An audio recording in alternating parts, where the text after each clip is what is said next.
الله وحده لا شريك له وأشهد أن محمدا عبده ورسوله صلى الله عليه وعلى آله وأصحابه وسلم تسليما كثيرا. أما بعد، فإن أصدق الحديث كتاب الله، وخير الهدي هدي محمد صلى الله عليه وسلم، وشر الأمور محدثاتها، فإن كل محدثة بدعة وكل بدعة ضلالة وكل ضلالة في النار.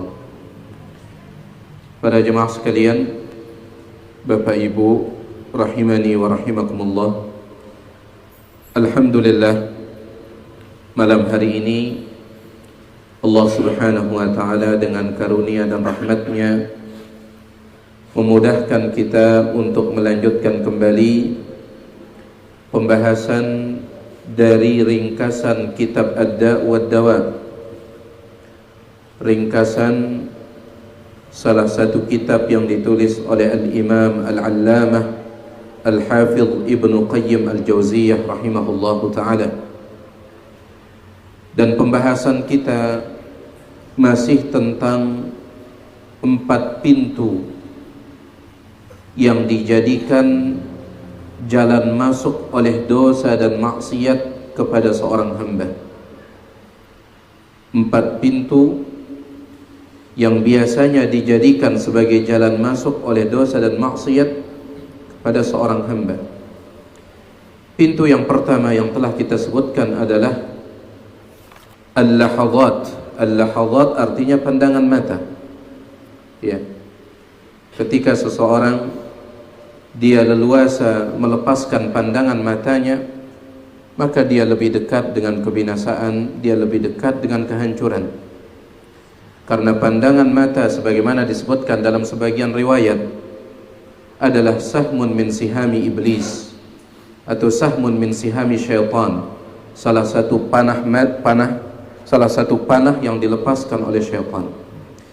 Ini yang telah kita sebutkan pada pertemuan sebelumnya. Sekarang kita masuk pintu yang kedua. Dikatakan oleh Ibnul Qayyim rahimahullahu ta'ala, wa ammal khatarat. Pintu yang kedua itu adalah al-khatarat, pikiran.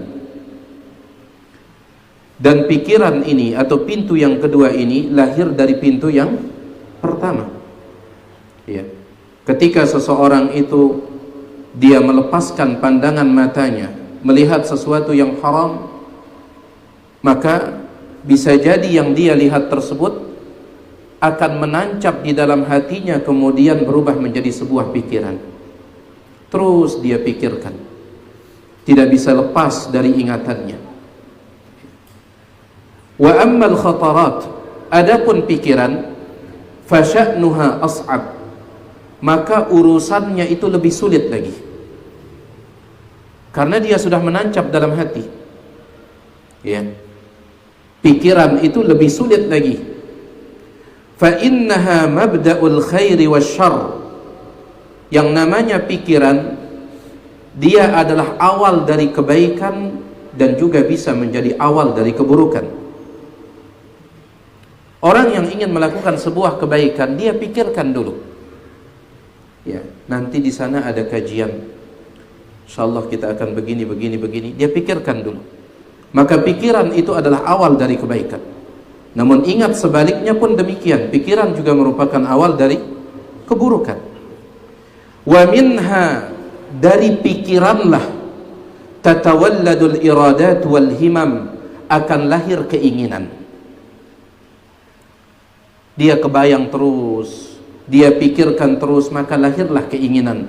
Wal azaim, dan lahir tekad dari pikiran. Tapi ingat, pikiran itu lahirnya dari apa? Pandangan mata. Ya. Pandangan mata dulu, kemudian lahirlah pikiran. Dari pikiran tersebut lahirlah keinginan. Faman ra'a khataratihi, barang siapa yang bisa mengontrol pikirannya, malaka zimama nafsihi, maka dia bisa mengontrol kekangan dirinya, tali pengekang dirinya. wa qahara hawahu, dan dia bisa menekan hawa nafsunya. Ketika seorang mampu mengontrol pikirannya, maka insya Allah dia akan memegang tali kekang yang mengekang jiwanya. Begitu pula dia bisa menekan hawa nafsunya. Wa man ghalabathu khataratuhu, namun siapa yang dikalahkan oleh pikirannya, dia lepaskan pikirannya selepas-lepasnya, dia bebaskan pikirannya sebebas-bebasnya, sebagaimana sebelumnya dia membebaskan pandangan matanya, fahawahu wa nafsuhu lahu aglab, maka hawa nafsunya dan jiwanya akan lebih mengalahkannya. Wa man istahana bil khatarat, dan barang siapa yang mengentengkan masalah pikiran yang buruk, qadathu, maka pikiran buruknya itu akan menyeretnya qahran secara paksa ilal halakat, menuju jurang kebinasaan. Taib. Ini dia pintu yang kedua, yaitu pikiran. Kita baca sedikit.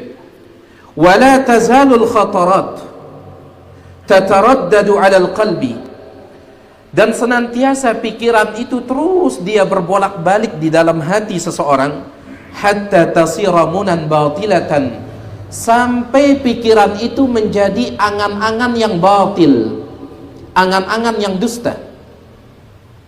Ya. Subhanallah, nanti akan beliau sebutkan di sini. Ada sebagian orang itu diawali dengan melihat, dia tidak ghaddul basar, dia melihat perempuan yang bukan mahramnya. Kemudian kepikiran, duduk sendirian senyum-senyum dia. Senyum-senyum. Apa yang antum senyumkan? Saya sedang membayangkan menjadi suaminya. Subhanallah. Munan batilah. Angan-angan yang dusta. Dia sudah jadi suaminya belum? Belum. Dia tidak ghaddul basar, dia melihat 3 perempuan, semuanya cantik-cantik.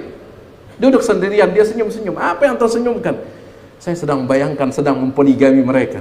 La ilaha illallah. 3-3-nya. Padahal nikah satu saja belum.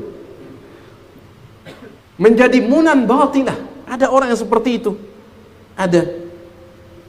Ya, senyum-senyum sendirian. Apa yang antum pikirkan? Saya sedang membayangkan kalau saya jadi presiden. Kerjaannya tidur terus. Ya, gimana mau jadi presiden? Belajar nggak mau, nuntut ilmu nggak mau.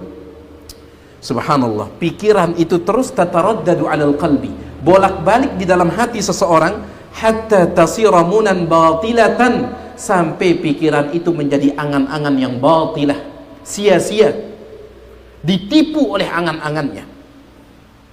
Ya.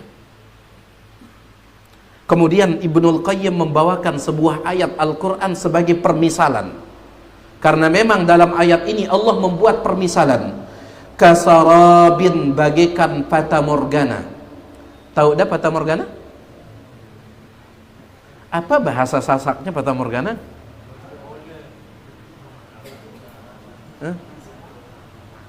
Sendekala? Baik. Doalah. Ala kulli hal, fata morgana. Fata morgana itu seperti kita melihat air dari jauh. Terutama tatkala panas di jalan raya itu. Kita melihat, oh ada air. Seperti kelihatannya ada air. Pas ke sana kering kerontang. Kasarabin, seperti fata morgana. Biqi'atin, di sebuah tanah yang datar. Yahsabuhu dham'anu ma'a. Orang yang dham'an, orang yang kehausan menyangka itu adalah air. Hatta idza ja'ahu, sehingga ketika dia mendatangi yang dia sangka sebagai air itu, lam yajidhu syai'a, dia tidak mendapatkan apapun. Seperti itu orang yang ditipu oleh angan-angannya. Apa kemos-kemosan dah. Makanya saya sedang membayangkan mempoligami dia. Betul tidak dia sedang poligami? Enggak. Apa yang antum bayangkan? Saya sedang membayangkan jadi presiden. Semuanya fata morgana. Subhanallah. Allah Subhanahu wa taala katakan kasarab, bagaikan fata morgana. Dia menyangka angan-angannya tersebut sudah terwujud, padahal tidak. Hatta idza ja'ahu lam yajidhu syai'a wa wajadallaha 'indah, dan justru yang dia dapati adalah keputusan Allah. Fawaffahu hisabah, lalu Allah balas dia dengan sempurna. Maksudnya apa? Dia terus berangan-angan sampai mati. Nasallallahu salamatu wal afiyah. Beda antara amani dengan roja. Kalau roja, apa arti roja? Harapan. Apa arti amani? Angan-angan. Disebutkan oleh Syekh Abdus Salam Al-Barjas. Beliau punya kitab yang membahas khusus masalah ini. Beliau mengatakan perbedaan antara roja dengan amani. Kalau roja itu dianjurkan. Bahkan salah satu dari 3 rukun ibadah itu apa? Roja. Ada cinta, ada takut, ada apa? Harap. Roja. Salah satu rukun ibadah. Apa perbedaannya? Kalau roja itu kita berharap sambil berusaha. Itu roja. Antum ingin kaya sambil antum berusaha kerja. Itu apa namanya? Roja. Baik. Antum ingin memiliki ilmu sambil antum keluar menuntutnya. Itu apa namanya? Roja. Sedangkan amani, angan-angan, kita ingin kaya sambil tinduk-tinduk. Itu amani. Ya. Baik. Dia sudah ciptakan kekayaan di dalam kepalanya. Di sini garasi mobil Alphard saya. Di sini Avanzanya, di sini Inopanya. Baik. Sambil dia tidur-tidur, tiba-tiba pas bangun sarapan pun nggak ada. Jangankan Alphard, Avanza, sarapan aja nggak ada. Ini disebut amani. Ada orang yang subhanallah dia diikat oleh amaninya. Setiap hari kerjaannya hanya melamun. Ngelamun ini, ngelamun itu sampai meninggal dunia. Makanya wa wajadallaha indah. Ketika dia pergi ke Fata Morgana tidak ada air, yang justru dia temukan adalah keputusan Allah pada dirinya, itu dicabut nyawanya. Sallallahu alaihi wasallam. Ini yang membuat keras hati ahlul kitab terdahulu. Wa tala alaihimul amad faqasat qulubuhum, kata Allah. Angan-angan mereka terlalu panjang, beli angan-angan. Faqasat qulubuhum, hati mereka pun menjadi keras. Ya angan saja, ini, hayalan saja, tidak ada usaha sama sekali. Fawaffahu hisabah, lalu Allah sempurnakan hisab orang tersebut, balasan orang tersebut. Wallahu sari'ul hisab, dan Allah sangat cepat perhitungannya. Wa akhassun nasi himmatan, orang yang paling tercela himmatan, cita-citanya. Wa awda'uhum nafsan, dan orang yang paling rendah jiwanya. Man radiya, adalah orang yang ridho, yang senang. Minal haqa'iqi bil amanil kadhibah, dia senang kenyataan itu diganti oleh angan-angan dusta. Senang dia menghayal. Iya. Marang kata si bro kemos-kemos mesa, senyum-senyum sendiri. Ini orang yang paling tercela cita-citanya dan paling rendah jiwanya. Wastajlabaha li nafsihi, bahkan dia datangkan angan-angan palsu itu untuk dirinya sendiri, sengaja tiap hari. Wa tahalla biha, dan dia menghiasi diri dengan angan-angan palsu. Wa hiya la'amrillah, sungguh ini demi Allah, ru'usu amwalil muflisin, merupakan modal orang-orang yang bangkrut. Beli angan ini modal orang yang bangkrut. Ya, apa itu beli angan? Yaitu sekedar cita-cita tetapi tidak ada usaha. Nanti kita bangkrut jamaah sekalian. Kita melihat sugi lagu tinduk-tinduk. Ya, bangkrut kita atau tidak? Bangkrut. Ya, ujung-ujungnya kejebak pinjol. Ya, pinjaman online. Bangkrut jadinya. Jadi yang seperti ini kata beliau adalah ru'us amwalil muflisin, modalnya orang-orang yang bangkrut. Adapun orang-orang yang beruntung itu mereka berusaha. Mereka berusaha. Bukan sekedar bercita-cita. Wa matajiril battalin.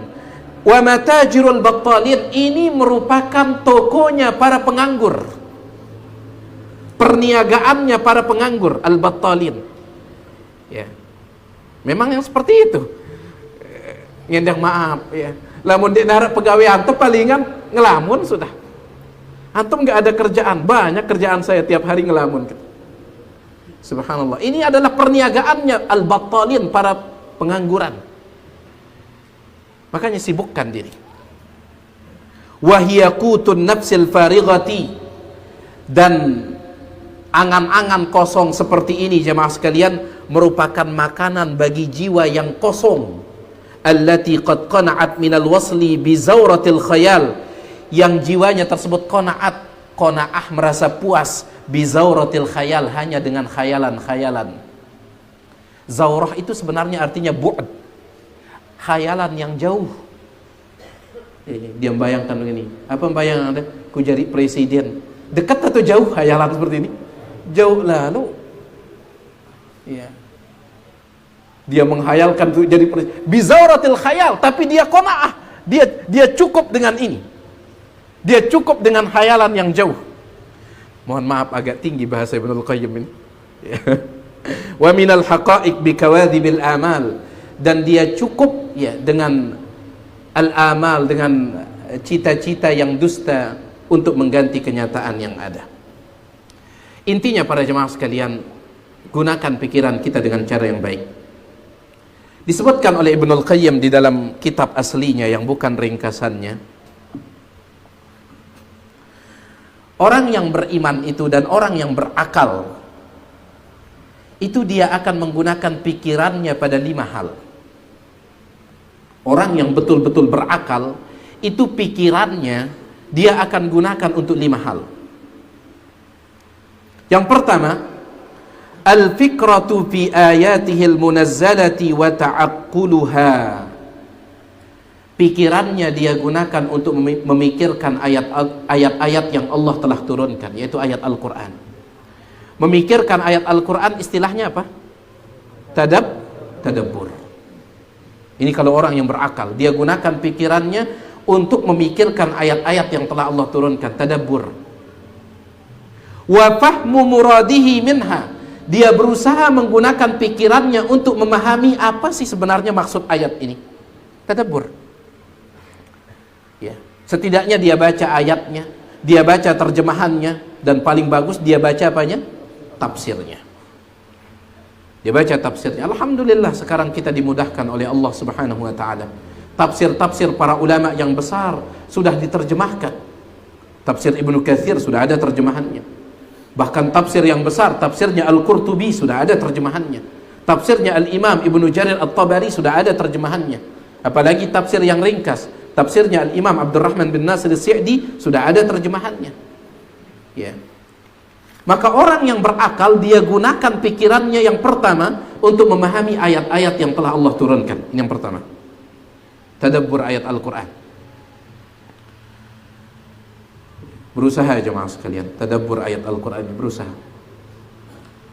Kalau sekelas Ibnu Taimiyah rahimahullah, Ibnu Taimiyah mengatakan apa?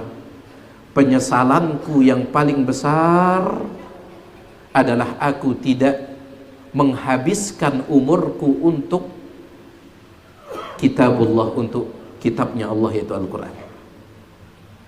Itu kata Ibnu Taimiyah. Padahal antum lihat bagaimana pemahaman Ibnu Taimiyah, orang yang sangat berilmu, tetapi dia mengatakan penyesalanku yang paling besar adalah aku tidak fokus untuk kitabullah saja.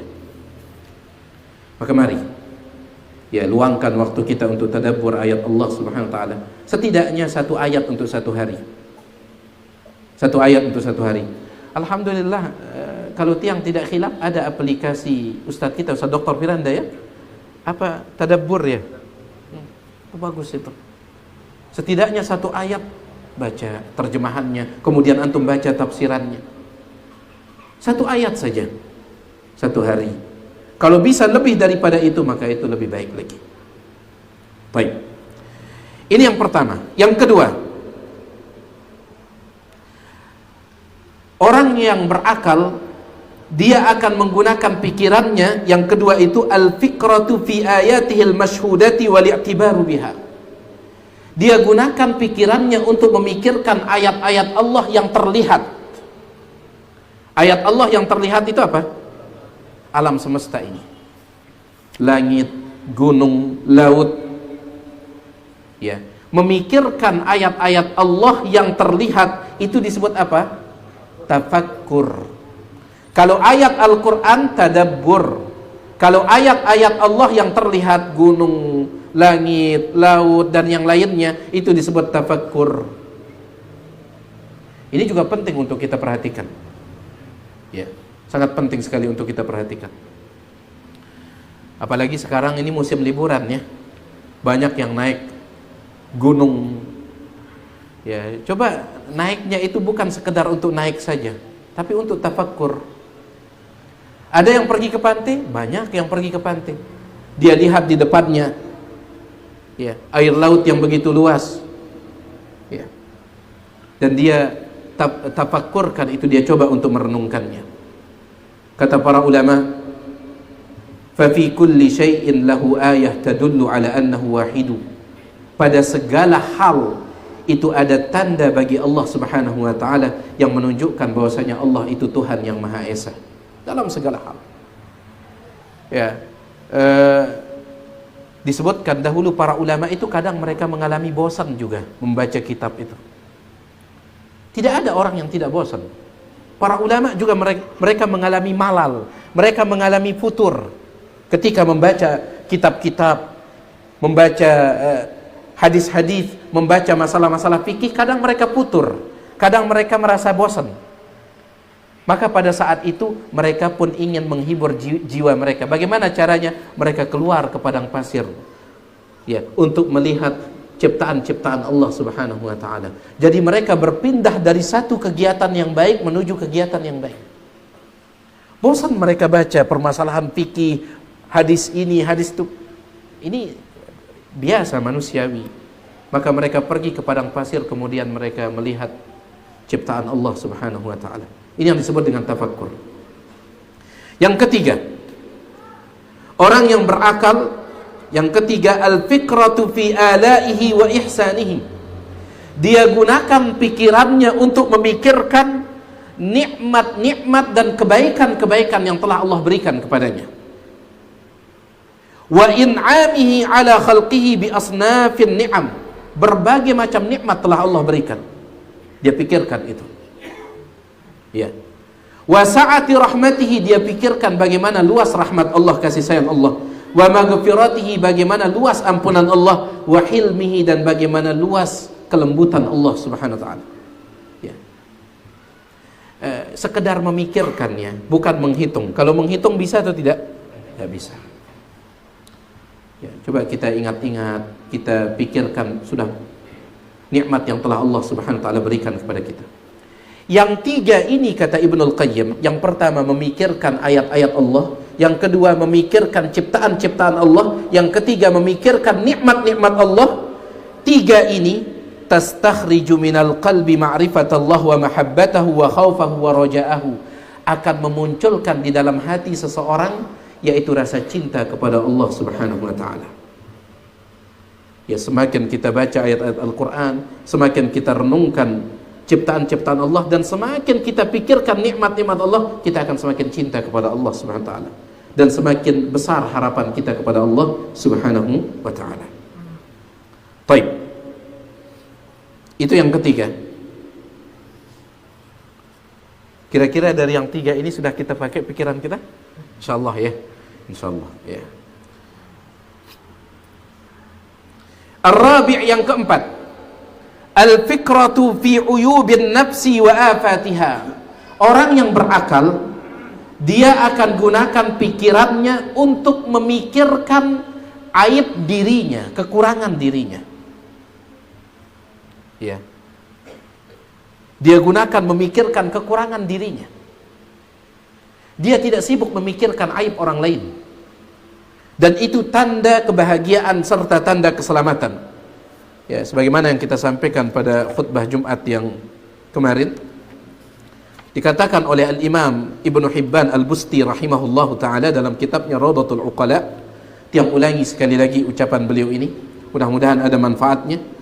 Beliau mengatakan al-wajibu 'alal 'aqil luzumus salamati.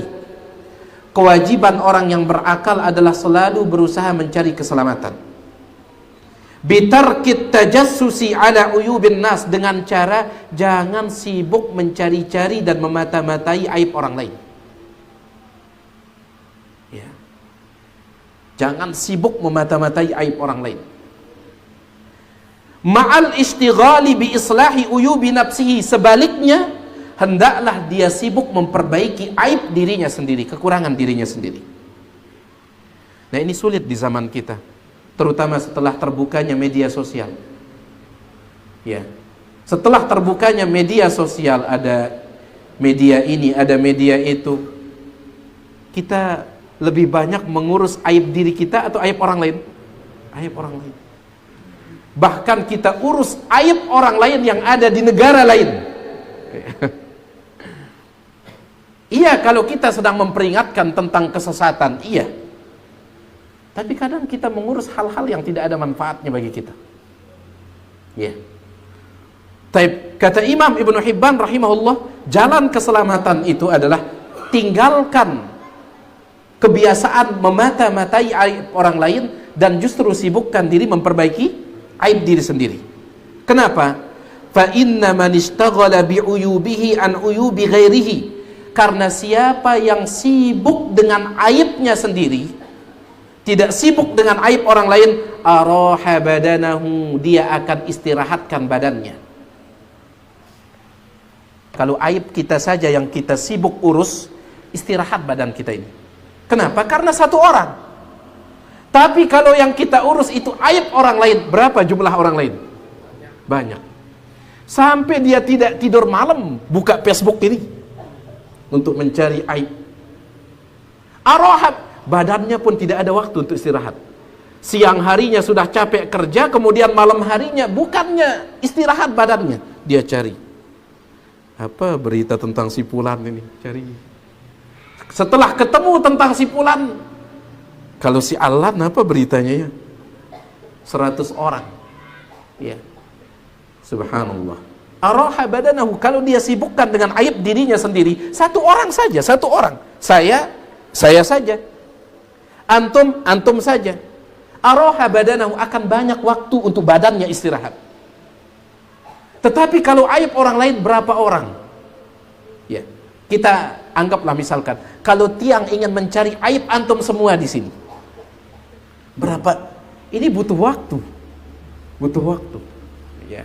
Aibnya Abu Musa 3 jam, ya. Aibnya Pak Andika 2 jam, butuh waktu. Akhirnya nggak dapat tidur, nggak dapat istirahat. Tapi kalau dia memikirkan aibnya sendiri, araha badanahu, walam yut'ib qalbahu, dan dia tidak akan menjadikan hatinya lelah. Hatinya capek, ya. Baik. Karena ketika kita mencari aib orang lain itu bukan sekedar mencari, jadi pikiran kita juga. Jadi pikiran kita. Fakullama tala'a ala aibin li nafsihi. Tetapi kalau dia sibuk memikirkan aib dirinya sendiri, setiap kali dia mendapati ada aib pada dirinya, hana alaihi ma yara mithlahu min akhih, maka dia akan bisa memaklumi saat aib yang sama itu dia lihat pada saudaranya. Bisa antum paham ini? Ketika tiang misalkan melihat pada diri tiang suatu aib, saya melihat, oh ini ternyata kekurangan tiang, ini ternyata aib tiang. Kemudian di saat saya menemukan aib yang sama pada Abu Musa, maka saya akan memakluminya. Saya akan memakluminya. Kenapa? Karena aib itu ada pada saya. Tetapi kalau tiang sibuk memikirkan aibnya Abu Musa, maka tiang akan selalu merasa, apaan Abu Musa ini sudah ngaji sekian tahun kok masih seperti ini. Padahal aib yang sama ada pada diri tiang. Ya. Wa inna man ishtaghala bi uyubin nasi an uyubi nafsihi. Sebaliknya, siapa yang sibuk dengan aib orang lain, lupa dengan aib dirinya sendiri, amiya qalbuhu, hatinya ini akan buta. Hatinya akan buta, sulit dia melihat aib dirinya. wa ta'iba badanuhu, dan badannya akan lelah, wa ta'adzar alaihi tarku uyubi nafsihi, dan sulit dia akan tinggalkan kekurangan dan aib dirinya sendiri. Kenapa? Dia fokus pada aib orang lain. Lalu beliau mengucapkan sebuah kalimat yang bagi tiang pribadi sangat indah sekali. Wa inna min a'jazin nas, orang yang paling lemah, man 'aban nasa bima fihim, adalah orang yang mencela orang lain gara-gara aib orang lain. Ini orang yang paling apa? Paling lemah. Dengan si paling lemah adalah dengan si nyela dengan lain gara-gara aib orang lain itu. Itu orang lemah. Ya. Ustadz kita, Ustadz Aminur Ba'is hafizahullah ta'ala, beliau pernah mengatakan, senjata pamungkas orang yang melakukan kesalahan dan dia tidak punya dalil untuk membela dirinya, senjata pamungkasnya adalah menyalahkan orang yang menegurnya. Senjata pamungkas orang yang melakukan kesalahan dan dia tidak punya dalil untuk membela dirinya apa? Senjata pamungkasnya adalah menyalahkan orang yang mengkritiknya. Salah pegawai Anda ini, dia tidak punya dalil untuk mempertahankan diri. Apa kata? Oh, dia Wahabi dah. Palingan itu ujung-ujungnya Wahabi dah. Ya. Baik. Ini senjata pamungkas orang yang lemah, yaitu mencela orang lain. Padahal ini bukan aib. Ya, bukan aib orang lain itu. Orang yang paling lemah, kata beliau, adalah orang yang mencela orang lain gara-gara aib orang lain tersebut. Tapi ada yang lebih lemah lagi daripada itu. Wa a'jazu minhu, yang lebih lemah daripada itu, man 'abahum bima fihi, adalah orang yang mencela orang lain gara-gara sebuah aib yang aib itu juga ada pada dirinya. Dia lebih lemah lagi. Saya mencela Abu Musa gara-gara aib Abu Musa, aib itu tidak ada pada diri saya, itu saja sudah dianggap paling lemah. Tetapi yang paling lemah adalah ketika saya mencela Abu Musa gara-gara sebuah aib yang aib itu juga ada pada saya. Lupa sama diri sendiri. Ya. Pepatah peribahasa Indonesia mengatakan apa? Kuman di seberang lautan tampak, sedangkan gajah di pelupuk mata tidak tampak. Dan ini disebutkan oleh Nabi SAW. Masya Allah, peribahasa ini ada dalam sebuah hadis, cuman dengan kalimat yang berbeda. Kata Nabi SAW, hadis ini disahihkan oleh para ulama, yubsiru ahadukum al-qadhata fi aini akhi. Salah seorang di antara kalian, dia bisa melihat, mohon maaf, dia bisa melihat tai mata saudaranya. Ya, tai mata saudaranya dia lihat, tai mata Anda ini katanya. Dia lihat. Wala yubsirul jaz'ah fi ainihi, tetapi dia tidak bisa melihat anak kambing di matanya. Itu bahasa Nabi SAW. Ya, dijadikan lebih ini lagi sama peribahasa Indonesia. Kuman di seberang lautan tampak, tapi gajah di pelupuk mata tidak tampak. Ini orang celaka yang seperti ini. Baik. Jadi orang yang berakal itu, maka pikirannya yang ketiga, yang keempat, dia gunakan untuk memikirkan apa? Aib dirinya sendiri. Dia gunakan untuk memikirkan aib dirinya sendiri. Wa fi uyubil amal, dan dia gunakan memikirkan aib amalnya, aib ibadahnya. Karena kan ibadah kita, ibadah yang kita lakukan itu kita yakin tidak sempurna. Kenapa kita istighfar selesai sholat? Kenapa? Iya, banyak kekurangan dalam sholat kita, makanya kita istighfar. Nah, itu yang kita pikirkan, aib ibadah kita terlebih dahulu. Perhatikan jemaah sekalian, bukan maksudnya kita tidak peduli dengan saudara kita. Kalau saudara kita berbuat salah, tetap kita nasihati, tetap. Tapi kita mulai dari diri sendiri terlebih dahulu. Ya, supaya kita tidak kena dengan firman Allah Subhanahu wa taala, "Atamuruna an-nasa bil birri wa tansawna anfusakum." Apakah kalian memerintahkan orang melakukan kebaikan lalu melupakan diri kalian sendiri? Wa antum tatluna al-kitab, sedangkan kalian sudah membaca kitab. Kalau kita bahasakan sekarang, apakah kita terus ngurus orang lain sedangkan kita lupa pada diri kita sendiri, padahal kita sudah ngaji? Ya, kalau kita bahasakan, bukan berarti kita tidak peduli, kita peduli. Ada saudara kita berbuat salah, kita ingatkan. Tapi jangan sampai kita lupa dengan diri kita sendiri. Baik. Sedangkan yang kelima, pikirannya orang yang berakal. Yang kelima itu dia gunakan al-fikratu fi wajibil waqti wa wadhifatihi. Pikirannya dia gunakan untuk memikirkan kewajiban di waktu itu. Kewajiban di waktu itu. Ustaz, kapan terus kita memikirkan untuk makan, untuk minum? Ya. Yang kelima itu, pikirannya digunakan untuk memikirkan kewajiban waktu itu. Kapan terus kita mikir makan, minum, pakaian, nafkah untuk istri kapan? Masuk dalam yang kelima ini. Nafkah sama istri wajib atau tidak? Wajib. Kapan waktunya nafkah kepada istri? Kapan waktunya? Kalau sudah nikah. Kalau belum nikah, jangan dulu pikirkan nafkah istri. Ya. Tapi kalau sudah nikah, berarti masuk memikirkan kewajiban waktu itu. Kewajiban di waktu itu. Kewajiban bagi antum yang sudah menikah, di waktu setelah menikah, pikirkan juga tentang nafkah istri. Terus makannya kapan? Mikirkan makan kita. Ketika lapar, berarti kewajiban di waktu lapar. Pikirkan makan. Ya, pikirkan makan. Karena badan kita ini juga punya hak. Abu Darda radhiyallahu ta'ala an. Abu Darda itu puasa terus, puasa sunnah terus. Kemudian malam harinya dia sholat tahajud terus. Iya, Abu Darda ini. Sampai istrinya itu sudah tidak mau lagi mengurus diri. Istrinya tidak mau lagi berdandan untuk suaminya Abu Darda. Kenapa? Karena meskipun dia berdandan, Abu Darda tidak peduli. Abu Darda ini malamnya itu dia tidak dekati istrinya, tetapi dia apa? Sholat tahajud malamnya.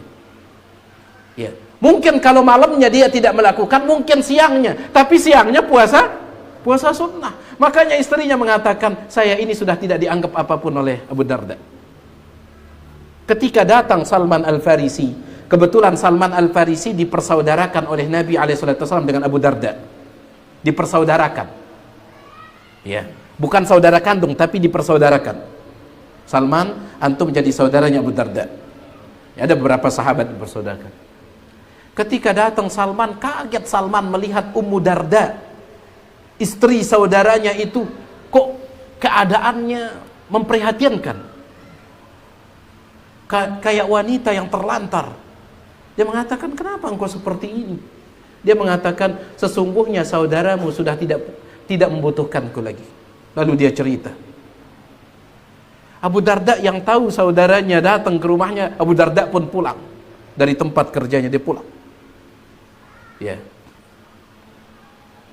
Kemudian dia pun menghidangkan makanan untuk Salman yang datang, saudaranya. Lalu dia mengatakan, "Kul, makanlah wahai saudaraku." Kata Salman, "Aku tidak mau makan sampai engkau makan." Kata Abu Darda, "Saya sedang puasa sunnah, aku tidak mau makan sampai engkau makan." Terpaksa Abu Darda dia batalkan puasa sunnahnya. Baik. Di malam harinya Abu Darda ini tidur bersama Salman, saudaranya. Kemudian baru saja tidur sejenak Abu Darda, dia pun bangun untuk sholat malam. Ditarik tangannya oleh Salman. Salman katakan, "Tidur. Tidur." Gak jadi Abu Darda bangun. Baik. Kemudian di tengah malam dia pun bangun lagi. Kata Salman, "Tidur." Nanti sepertiga malam terakhir. Ya. Baik. Di tengah malam dia bangun, disuruh tidur lagi. Pas sepertiga malam terakhir dia belum bangun. Salman yang membangunkannya. Nah, sekarang bangun. Selesai sholat tahajud, Salman pun mengatakan, Inna li rabbika alaika haqqa. Wahai saudaraku, sesungguhnya Tuhanmu Allah Subhanahu wa ta'ala memiliki hak yang harus engkau berikan. Ada hak Allah pada dirimu yang harus kau berikan. Baik. Wa inna li jasadika 'alaika haqqan. Tetapi untuk tubuhmu juga ada hak yang harus engkau berikan. Wa inna li zaujika 'alaika haqqan. Istrimu juga punya hak yang harus engkau berikan. Wa inna li zaurika 'alaika haqqan. Sesungguhnya tamumu juga punya hak yang harus engkau berikan. Fa'ati kulladzi haqqin haqqahu, maka berikanlah setiap orang yang berhak itu haknya. Abu Darda tidak terima dengan nasihat ini, dengan ini. Saya kan puasa sunnah, bagus atau tidak? Saya kan salat malam, bagus atau tidak? Bagus. Abu Darda di pagi harinya datang menemui Nabi SAW, melaporkan ucapan Salman.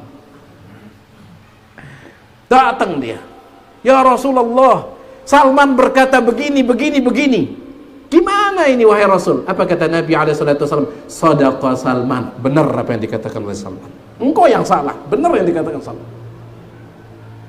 Jadi kewajiban waktu itu, memikirkan kewajiban waktu bukan maksudnya sholat, sekedar sholat saja, bukan. Termasuk kewajiban waktu yang kita dituntut saat itu. Ketika seseorang sudah punya istri, berarti itu waktu dia memberikan apa? Nafkah. Ada kewajiban yang harus dia penuhi. Ketika kita lapar, badan kita butuh, maka berikan dia makan. Ya. Ketika kita ngantuk, maka badan kita ini dia menuntut sebuah kewajiban yang harus kita berikan. Apa itu? Tidur. Ya. Berikanlah setiap yang berhak itu haknya. Badan kita punya hak, mata kita punya hak. Jangan semuanya waktunya untuk lembur, jangan. Ya. Baik. Ini dia para jemaah sekalian, pikirannya orang yang berakal. Yang pertama memikirkan ayat-ayat Al-Quran, yang kedua memikirkan ciptaan-ciptaan Allah, yang ketiga memikirkan apa? Nikmat-nikmat Allah, kebaikan-kebaikan Allah. Yang keempat memikirkan aib dirinya sendiri, kekurangan dirinya sendiri. Yang kelima memikirkan kewajiban atau tugas yang di waktu itu. Ya, itu dia pikirannya orang yang berakal. Kemudian apa kata Ibnul Qayyim, yang tambahkan sedikit saja. Ibnul Qayyim mengatakan, "Wa ma 'ada hadhil aqsam minal khatarat wal fikr." Adapun pikiran-pikiran selain dari yang lima ini, fa imma wasawisu syaitaniyatun. Entah itu adalah bisikan-bisikan syaitan selain dari yang lima ini, itu bisikan syaitan, wa imma amaniyu batilatun, atau itu adalah angan-angan dusta. Ya, angan-angan dusta. Yang lima ini yang bermanfaat. Ya. Baik. Wallahu taala a'la wa alam. Ini dia pintu yang kedua, yaitu pintu maksiat adalah al-khatarat. Kita berusaha untuk mengatur pikiran kita sebagaimana kita mengatur pandangan mata kita. Ya. Wallahu ta'ala a'la wa alam. Yang maaf atas segala kekurangan, mudah-mudahan yang sedikit ini bermanfaat. Kalau ada yang ditanyakan, yang persilahkan selesai adzan kalau ada.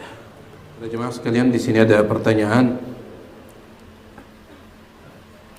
Seperti yang pernah dijelaskan, bahwa ketika kita melihat sesuatu yang kita diperintahkan untuk menundukkan pandangan, misalkan ketika kita melihat lawan jenis atau wanita yang pakaiannya terlalu terbuka, lagi kalau melihat sikap anak yang selalu keras kepala dan menentang.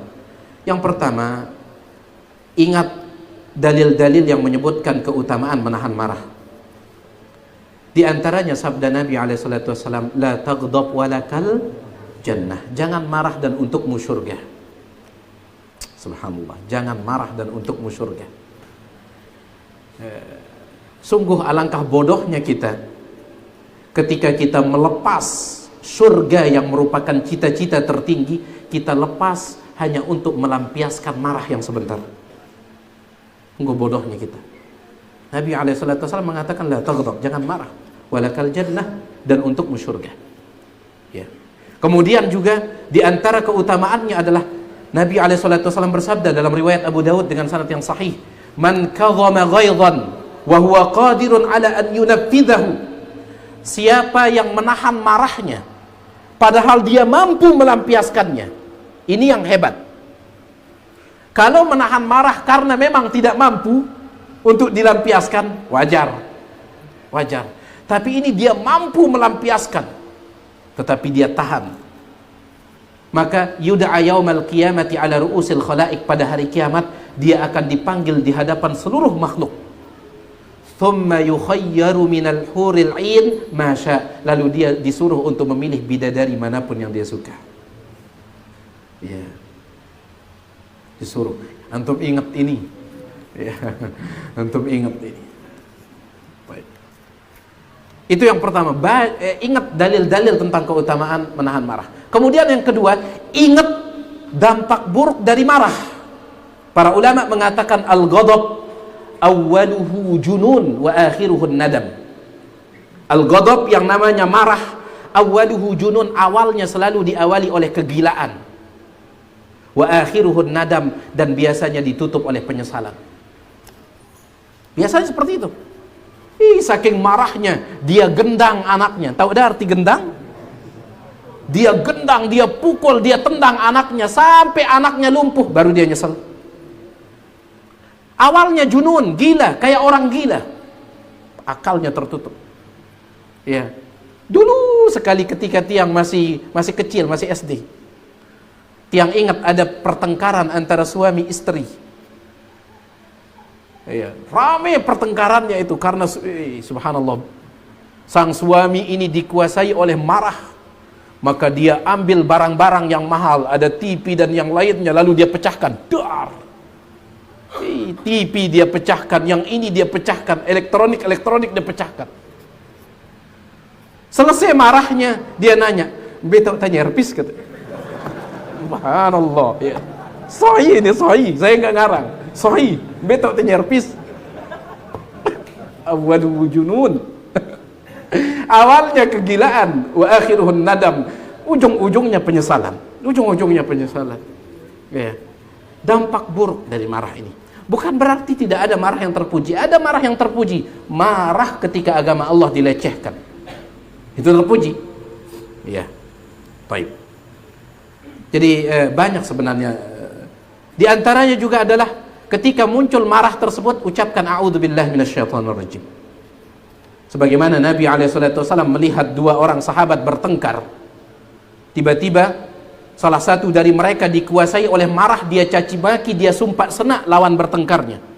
Kata Nabi SAW, "Inni la'alamu kalimatan law qalaha la dhahaba anhu ma yajid."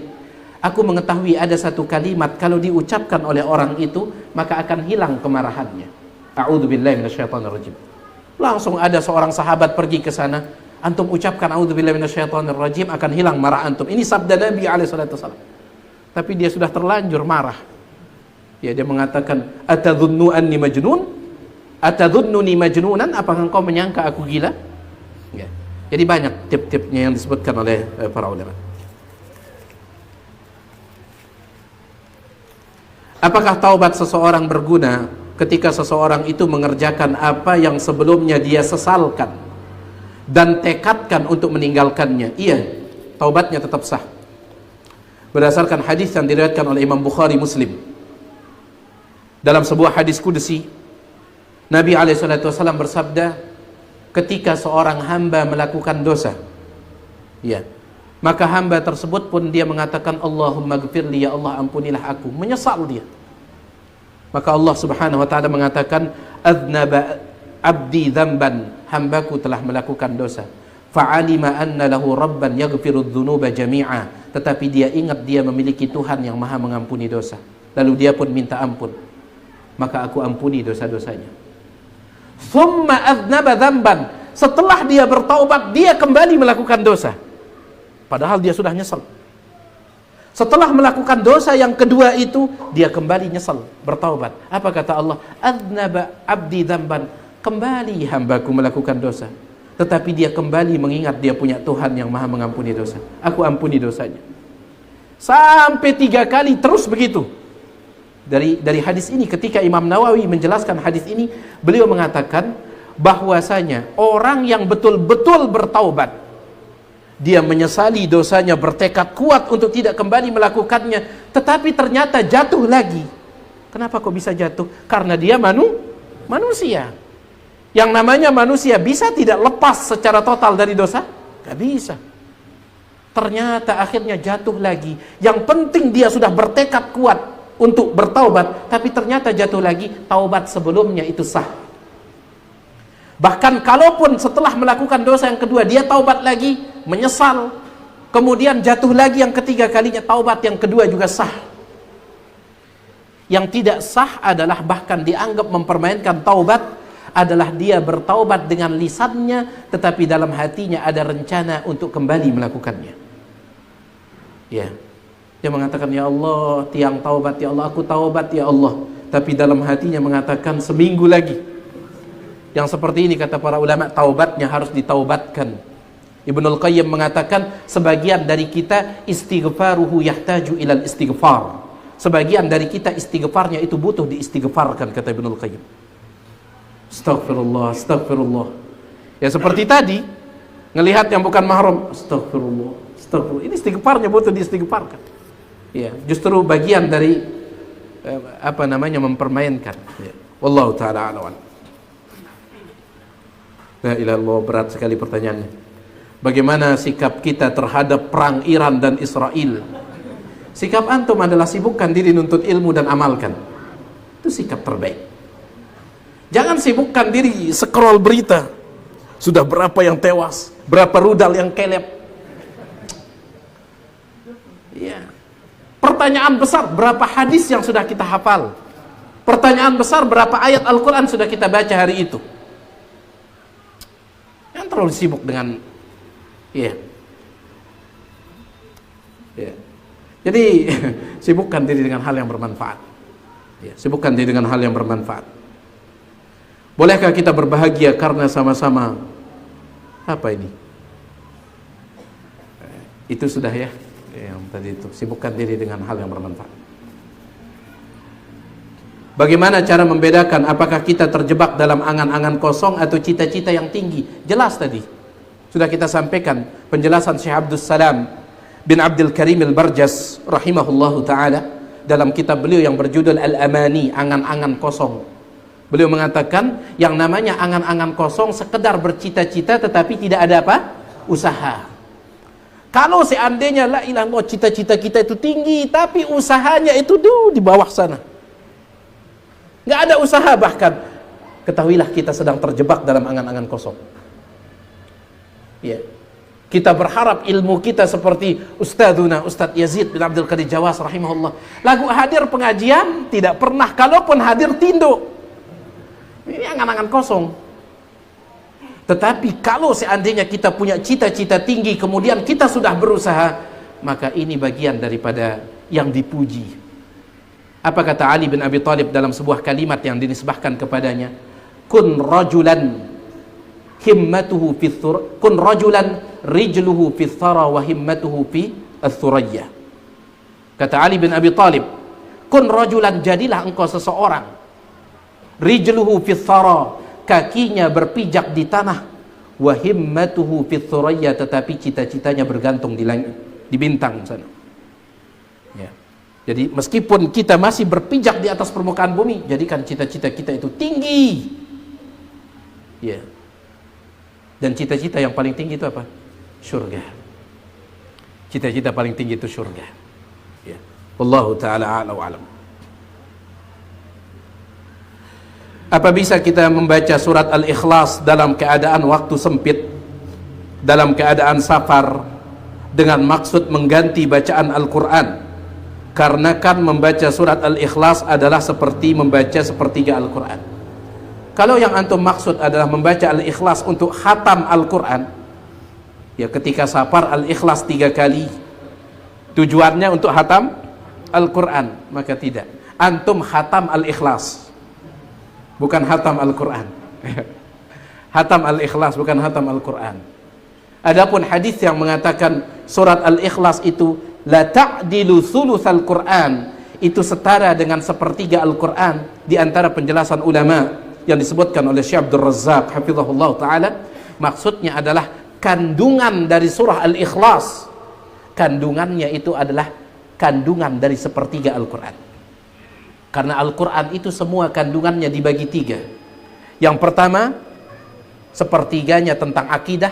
Yang kedua, sepertiganya tentang hukum-hukum, yang ketiga sepertiganya tentang kisah-kisah.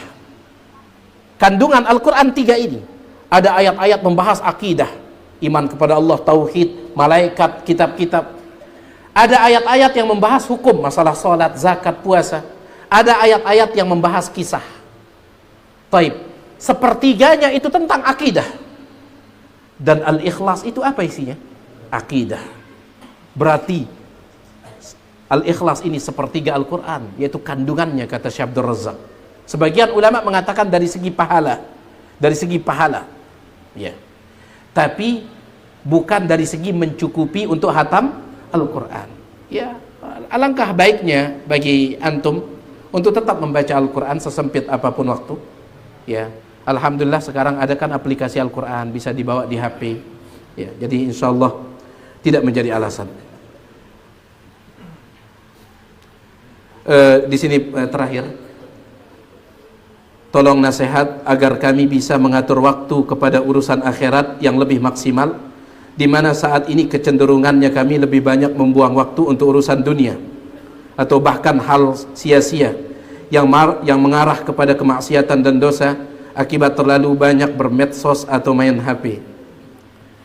Yang pertama, kita semua harus ingat bahwasanya setiap waktu kita ini akan kita pertanggungjawabkan di hadapan Allah Subhanahu wa taala.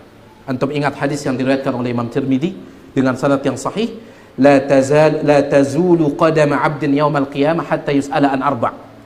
Kedua kaki setiap hamba laki ataupun perempuan, kedua kakinya tidak akan bergeser dari hadapan Allah pada hari kiamat sampai ditanya tentang 4 perkara. Di antaranya itu 2 pertanyaan tentang waktu, tentang umur. Pertanyaan yang pertama tentang umur, an umurihi fima afnah, tentang umurnya untuk apa dia habiskan. Pertanyaan umum tentang umur, tentang umurnya untuk apa dia habiskan. Sedangkan yang kedua, umur yang sifatnya khusus, wa an syababihi fima ablah, tentang masa mudanya untuk apa dia gunakan. Secara khusus masa muda. Masa muda umur atau tidak? Umur.